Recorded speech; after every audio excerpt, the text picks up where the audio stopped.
Welcome to Alex and Annie, the real women of vacation rentals. I'm Alex. And I'm Annie. And we're here today live at the Vacation Rental Managers Association Executive Summit at the Eau Palm Beach Resort in Palm Beach, Florida. And it is absolutely beautiful, and this is just a great event so far. So far, so good. So far, so good. Yeah. It took us a long time to get our camera set up. Yeah. We've got more wires running around here. We're going to be AV experts before it's all over. Yeah. That's all I know. Oh, man. Or we need to hire somebody that knows what they're doing maybe next time. Maybe that's true. Yeah. That's true. So the agenda is great. We went to the opening session with Simon this morning, and he kicked it off. Really put everybody in their place that we need to be mindful and talking about the professionalism of the industry, which is something that we talk about a lot.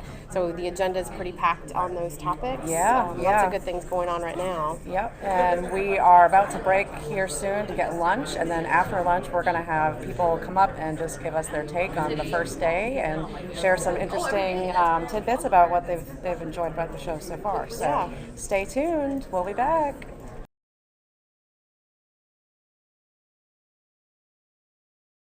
Hey everybody, look who we found. We've got VRMA President Miller Hawkins here with us. Miller, welcome to the show. Thank you. Thank you. Live microphone. live on the show here. Thank you very much. It's great to have you all here. This is wonderful. Well, we are so appreciative of you and VRMA and everything that has come together to make this possible for us, and just excited to be here.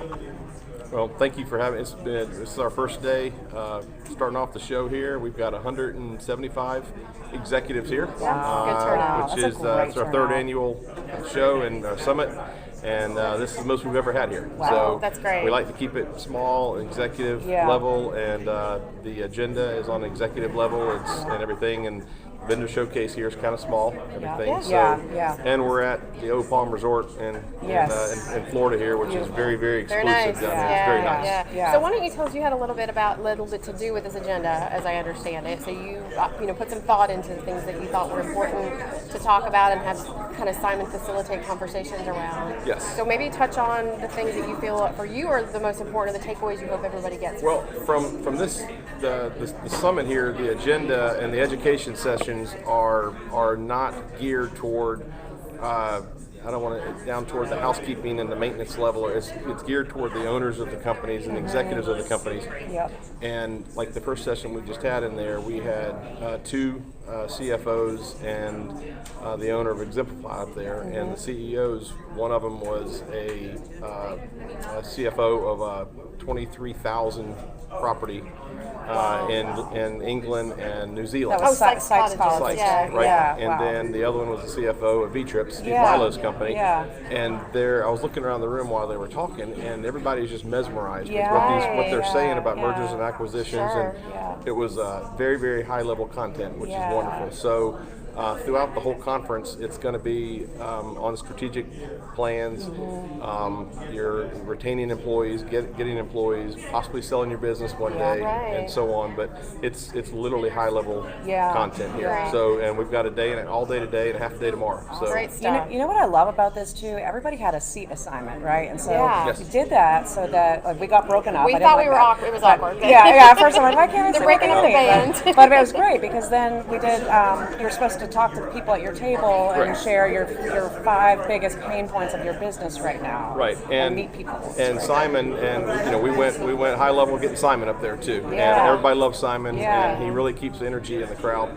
And we did that on purpose. The guy that was at my table came here with 4 of his staff members, and we split them all up. Everybody split up. So not only are you put at a table with someone different, the board of directors are all split up as well. So you can sit at this table and you can meet people and network with your colleagues and everything. And I think tomorrow you're probably going to get split up at a different table. So we have different tables. You will meet from the receptions to the vendor show. You will meet so many people here, and with only 175 people here, forces you to meet everybody. You're going to meet everybody here. So. We've had a heck of a time getting our AV has not been great, but we're learning. Not our strong suit. This is your first time at a VRMA live podcast. We love it. So we'll be pros by the time we get international in Vegas. That's good. We're looking forward to that. But I don't know, Miller, is there anything else that you'd want to share? Or you think maybe people should try to take away from this or glean from the entire event? Network with your friends and colleagues here. We're all in this together, and you will learn so much here at the Executive Summit. Kind of when you go to these the Spring Forum and the International Conference, you learn a lot from different aspects of your business. Yeah. This is where you're going to learn a lot from the executive from the level, other people from the top other executives who are the owners and CEOs of these companies who make the decisions. Yeah. And we're all in this together. So the networking at this event is, and as Simon said, and Ed Ulmer with Barefoot said this morning at breakfast, this is his favorite event. Because we're so close knit. Yeah. There's not, I look forward to having 3,000 people in Vegas, hopefully. Yeah. But this is an event where it's close, it's intimate, it's exclusive, and it's made for us executives. So taken away from this event is when you leave here, you will have a lot of strategic plans that you can go back home and talk to your general managers, and implement. So. Practical information. Correct. Right. So. Well, next year, if anybody wants to come to this event, we would definitely recommend. If you haven't been yet, this is one to attend. It's great. Yeah. So we thank you very much for being here, Miller. We'll see As you always, soon. thank you. Thanks for stopping by. Thank you, ladies, for being here. And this is the first time we've done anything like this. And when I met you all, and I was a guest on one of your other podcasts, that was a great idea when you all brought it to us and everything. And I'm glad we made it work. Absolutely. We're excited. Teamwork. Welcome Makes to Florida. the dream work. All right. Thank you so much, Miller. Thanks, Miller.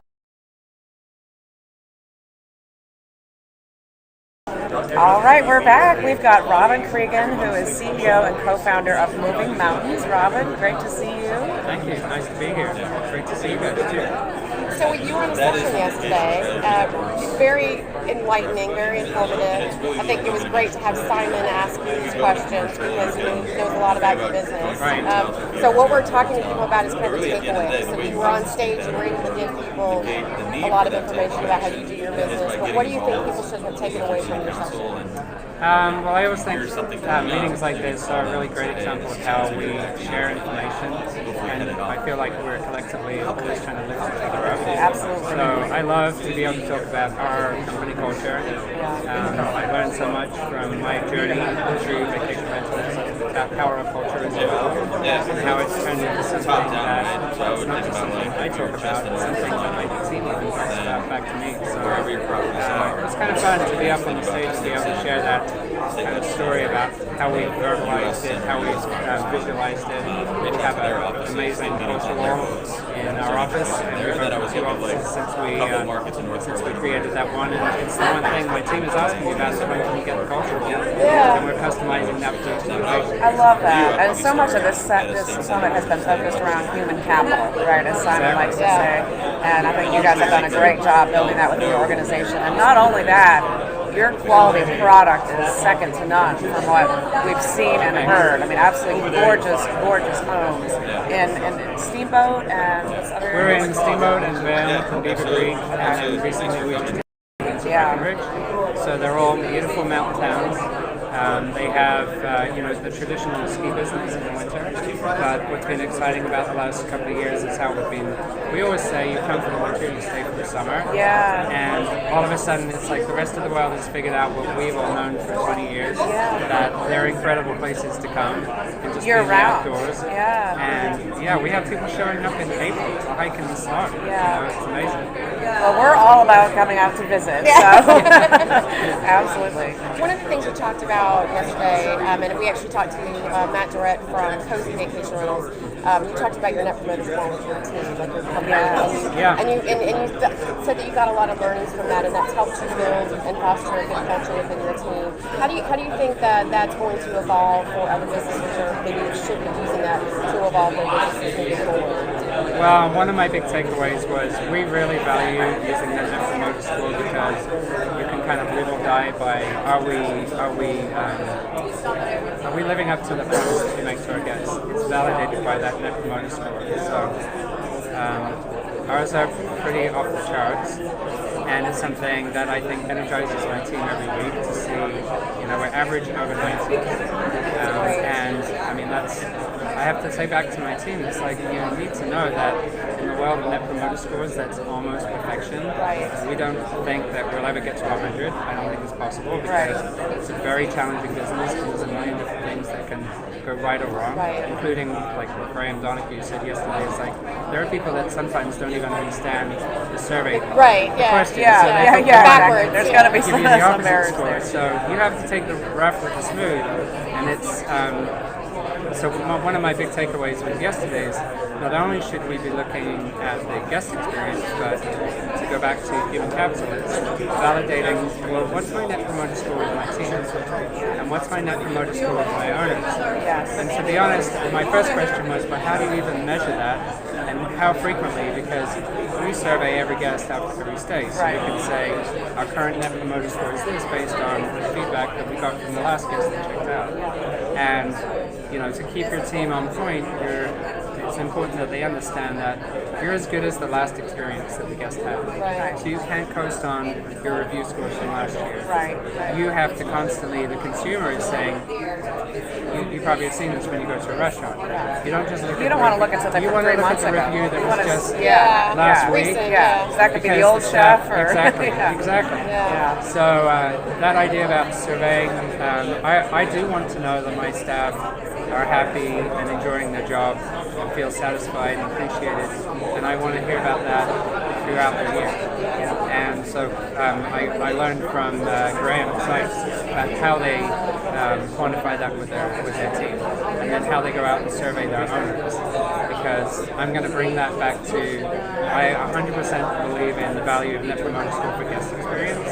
Now I want to be able to bring that full circle into owner and staff. It's really interesting too, because there aren't a lot of vacation rental companies that talk about the Net Promoter Score, but I mean that is a standard within any kind of industry. So, and that would be interesting to see if people take what they heard from you back to their businesses, and that becomes a thing. I think it's meaningful, and I think even if you don't have a great score today, once you have that benchmark, then the cool thing about that is that your team can be energized by seeing Net Promoter Score improve. Right. And we take that feedback, any feedback we get from the guests, that's our finest opportunity to improve what we offer. So you really, we're really grateful for every guest that takes the time to fill out the survey. I love that. Robin, thank you so much for joining us, and thank you so much for sharing your takeaways, and we wish you all the best of luck. I mean, you have some really tough markets to work in, so nice to finally be in person. It is nice to meet you. You share your adventures with your team on LinkedIn a lot, and it's really great to see. Well, I appreciate the podcast and what you guys are doing. It's all about storytelling, so keep telling the story. I love that. Thank you so much. We appreciate it. Thanks, Robin. Bye. All right.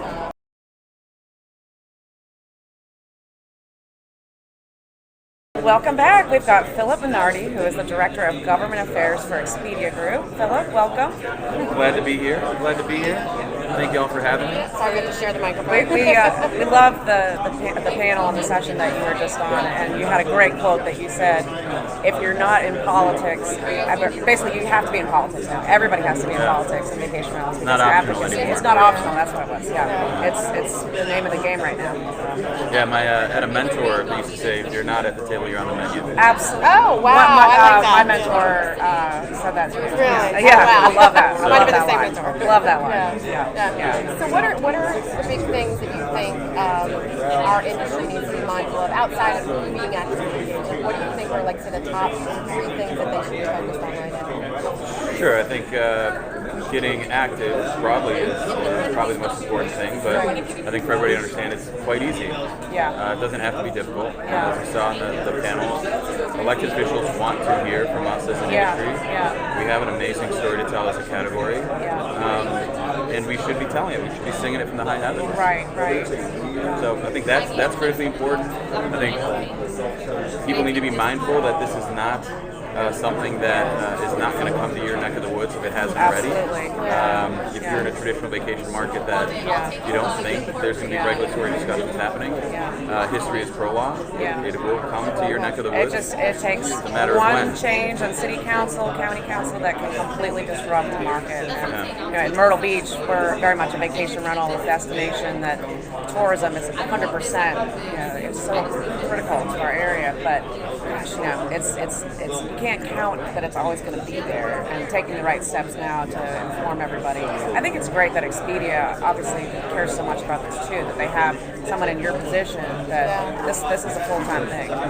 Yeah, it's a passion project for the folks on my team. Yeah. A lot of them have been doing this for quite a bit of time. Is that your background in advocacy and government? Yeah, in government. I worked in Congress for a little bit. I worked at a trade association, and then was brought in-house to Expedia Group. Okay. But it's, greatest job in the world. Yeah. Basically, we get to travel around the country and meet with property managers and help them connect with elected officials, help them understand the political process. It's something that Expedia Group has invested in for a while.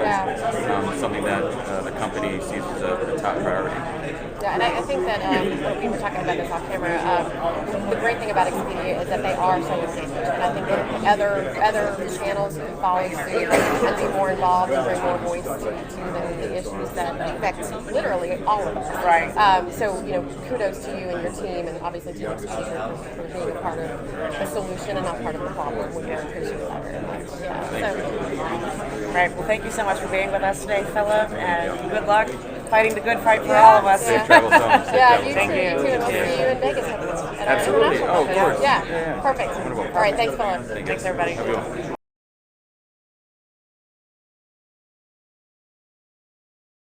Welcome back. We have Tiffany Edwards with us, who is president of Coletta Consulting and many other things. Thank you for Tiffany, stopping by, welcome. Tiffany. Thank you guys. I appreciate it. I'm so excited y'all are here. Yeah, We're absolutely. really excited. So we were just in your session with Senator Harrell, and she just had some really great things. And we were talking about the tips that she gave everybody about how to get active. So you've been doing this for the association for quite some time, and you're very active in advocacy. And what are your other roles? Yeah, I tell us about I'm those. Director of Donor Services for VRMA, but Okay. I'm also an Executive Director for the Florida Professional Vacation Rental Coalition, which is a PAC, and the only thing we do is advocate for vacation rentals and the protection of preemption, which is what we have in Florida that prevents any ban of vacation rentals in the state. Yeah. The other thing that we do, so we meet with elected officials all over, but we also monitor legislation to see if there's anything that could impact our industry. How long has Florida had that ban? So we have had preemption since 2011. It started out with a, just very generic, you could not ban vacation rentals at all. And then in 2014, cities and counties asked for a little bit more local control so they could regulate trash, parking, noise, some occupancy. But we're finding now, since COVID in a lot of different areas too, that as things have opened up county by county or local jurisdictions, we found a lot of overreaching from local governments. And so we're still actively trying to work on that legislation because some of the requirements that they're putting on for local registrations for vacation rentals are pretty cumbersome. Yeah. It's really about education, because at the end of the day, I think a lot of politicians, just in the last couple of years, have finally started to realize that Airbnbs are that's an outlet, but vacation rentals have been around for decades, right? And we're not all bad apples. We're definitely not bad apples, but the prevention of them from operating within cities could completely decimate a budget. So it's a concern. And it's interesting you bring that up, because we are so involved in the industry and we all know each other and we know things that are coming down the pipeline.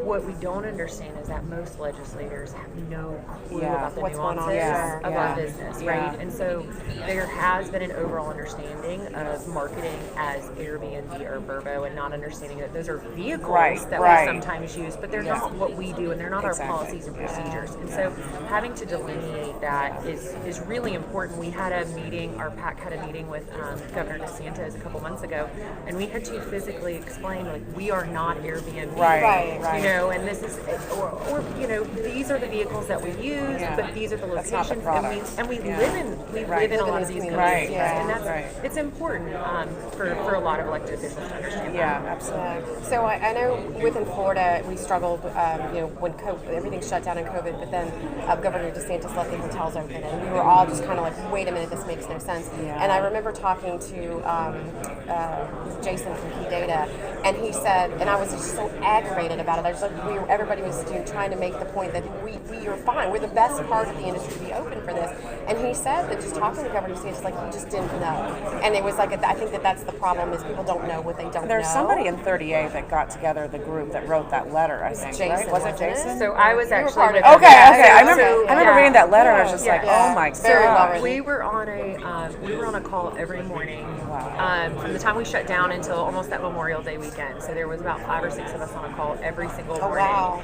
I have some relationships in his office, and just from former work, I used to work for the president of the Senate and a majority leader in the Senate in Florida, and so I still have some of those relationships, and so navigated through that. And every day we were being asked for information. So every day, and Jason's wife is my pediatrician, so we go very far back. Right, yeah. But so every morning we would say, okay, this is what they need. This is the data they need. Yeah. We need to figure out, where people coming from, what the listings really are. Right, yeah. He was under the impression, his office was under the impression that the reason why COVID came into the state was because of through a vacation rental. Oh my gosh. Really? But there was also an understanding that when everything was closed, that we weren't following that. And there was no procedures or cleaning. Right, That's cleaning. And so just having to navigate, again, what it is that we do, and through his staff as well, was extremely important. But so it was a big group of us, and then we had to work through all of our state legislators as well. And they opened up individually through our counties.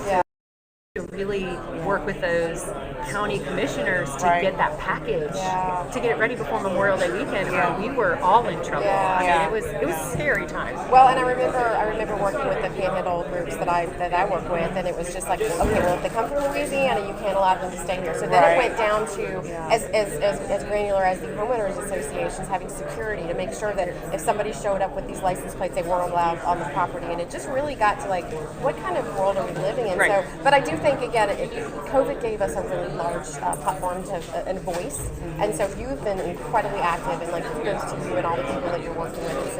It's very impressive, and I like to just brag because we have all these great people in the Panhandle that are fighting the good Yes, fight. my We gosh, do. I know Like, something's just definitely a in that lot of beautiful good blue stuff water. coming out of the Panhandle, whether it be technology or fighting the advocacy. So we've got good people. We haven't. I mean, obviously, I love the Panhandle, but I think we're a really great group, and this industry overall shows we have a lot of coopetition. I was gonna say a lot of Yes, collaboration. If you ask someone, usually people are willing to say, this is how we've done it, this is where we failed, this is where we have successes, and building off that relationship. And that's one of the great things with VRMA. So building into that network and having kind of some of those mentorships. Right. But also, as we speaks to the reopening, we were able with those safety guidelines to pass those out, so that it wasn't so crazy of this is the process you have to use. It's like, okay, here's the industry standard. Right.